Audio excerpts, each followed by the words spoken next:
نحمده ونصلي ونسلم على رسوله الكريم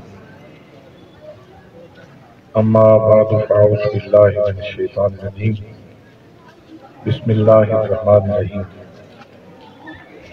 وما أرسل صدق الله مولانا العظيم وصدق رسوله النبي الكريم الأمين الرؤوف الرحيم الصلاة والسلام عليك يا سيدي يا رسول الله وعلى آلك وأصحابك يا سيدي يا حبيب اللہ۔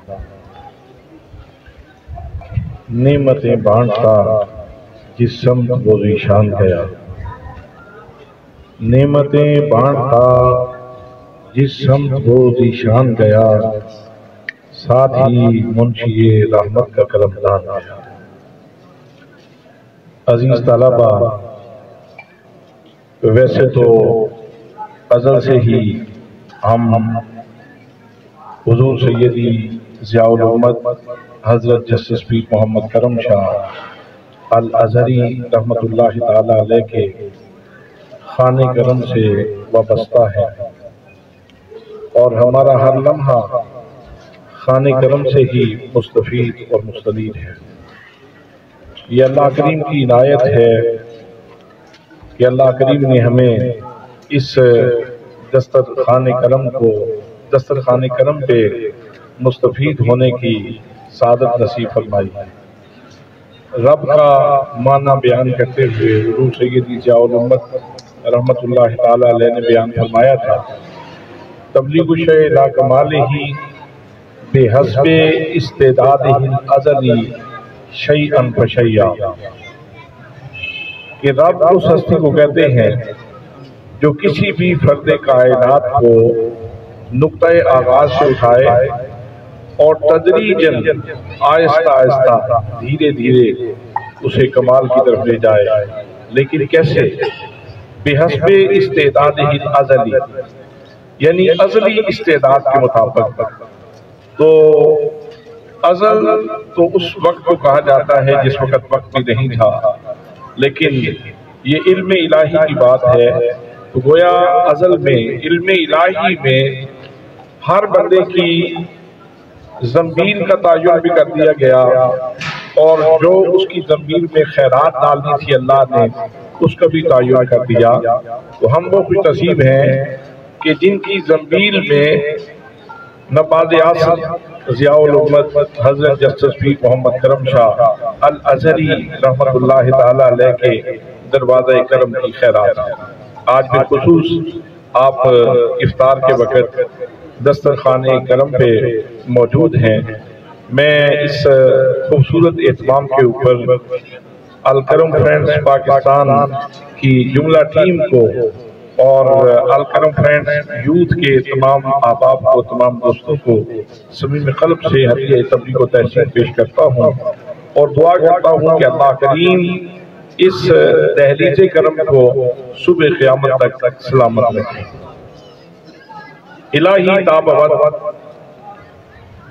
تاب ابد آستانے یاد رہے، یہ آسرا ہے غریبوں کا برقرار رہے۔ تو آج کے حوالے سے جو موضوع کا اعلان کیا گیا، وقت انتہائی قلیل ہے، اور اس انتہائی قلیل وقت میں ایک دو باتیں ہی آپ کی خدمت میں عرض کر سکوں گا۔ اللہ کریم نے اپنے محبوب صلی اللہ علیہ وسلم کو رحمت للعالمین کی شان عطا فرمائی۔ حضور نبی کریم صلی اللہ علیہ وآلہ وسلم جن راستوں سے گزرتے گئے، جہاں آپ نے قدم رکھا ان ذروں کو نوازتے گئے، جس فضا میں تشریف لے گئے اس فضا کو نواز دیا۔ میرے آقا کریم صلی اللہ علیہ وسلم کی رحمت بڑھتی رہی، خیرات بڑھتی رہی، اور زمانہ مستفید ہوتا رہا۔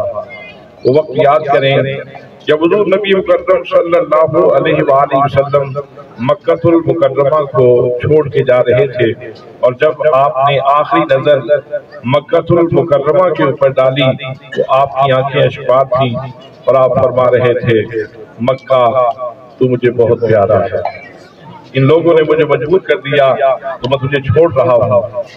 اور پھر جب نبی مکرم صلی اللہ علیہ وسلم ہجرت فرما رہے ہیں، حضرت صدیق اکبر ساتھ ہیں، طوالت کا وقت نہیں، جب پیچھے وہ سراقہ آیا آپ کو پکڑنے کے لیے تو 3 دفعہ آپ نے ارشاد فرمایا یا ارض خودی ہے، زمین اسے پکڑ لے، تو زمین نے سراقہ کے گھوڑے کو پکڑ لیا۔ آخری دفعہ جب وہ لوٹنے لگا تو میرے آقا نے ارشاد فرمایا دنیا کے لالچ میں آئے ہو، خالی واپس نہ جاؤ، میں تمہیں بتلاتا ہوں ایک وقت آئے گا جب شاہ ایران کسریٰ کے ہاتھوں کے کنگن تیرے ہاتھ کے اوپر ہوں گے اور زمانہ دیکھے گا۔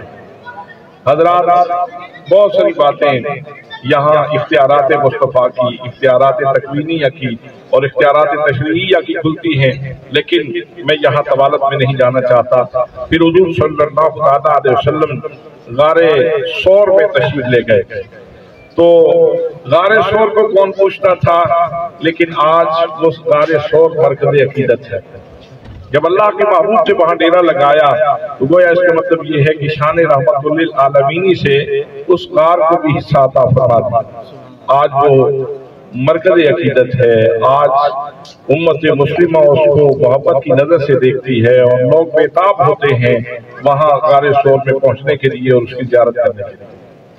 جن راستوں سے میرے آقا کریم صلی اللہ علیہ وسلم گزرتے گئے ان کو نوازتے گئے، پھر مدینہ طیبہ میں پہنچے تو بیماریوں کا گھر تھا، تو میرے آقا کریم صلی اللہ علیہ وسلم نے جب یثرب کی فضاؤں میں سانس لیا تو حضور کی معطر سانسوں کی خوشبو سے سارا مدینہ اس کی فضائیں بیماریوں سے پاک ہو گئی، اور جب قدم رکھا تو حضور کے قدم ناز کی برکت سے وہ مدینہ طیبہ یعنی یثرب کی زمین کی تاثیر ہی بدل کے رکھ دی۔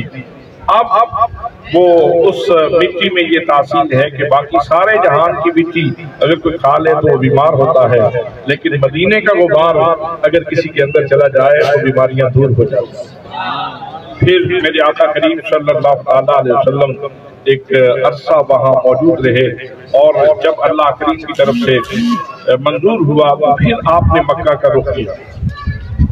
جب آپ مکہ المکرمہ سے پہلی دفعہ نکل رہے تھے تو اس وقت کیفیت کیا تھی، اور آج جب لوٹ کے واپس مکہ المکرمہ میں آ رہے ہیں تو آج ایک لشکر جرار کی صورت میں میرے آقا کریم صلی اللہ علیہ وسلم مکہ المکرمہ میں داخل ہو رہے ہیں۔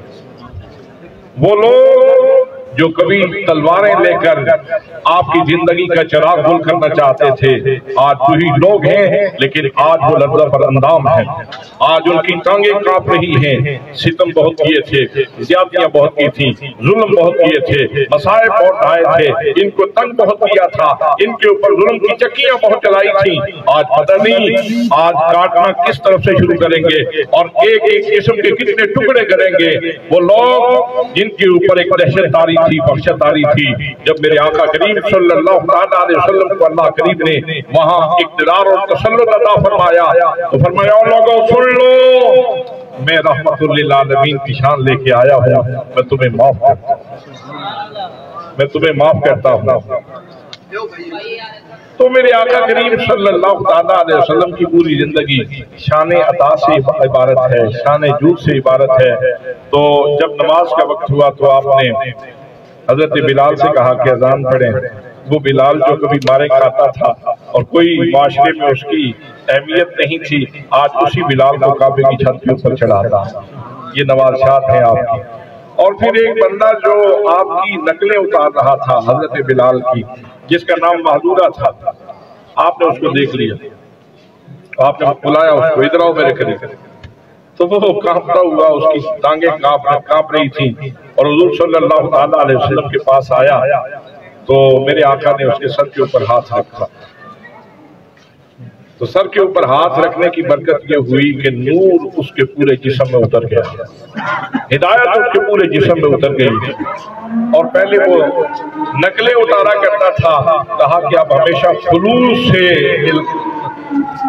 یہ اذان پڑھا کرو۔ پھر اس کی ڈیوٹی مکہ المکرمہ میں ہمیشہ کے لیے اذان پڑھنے کی لگ گئی۔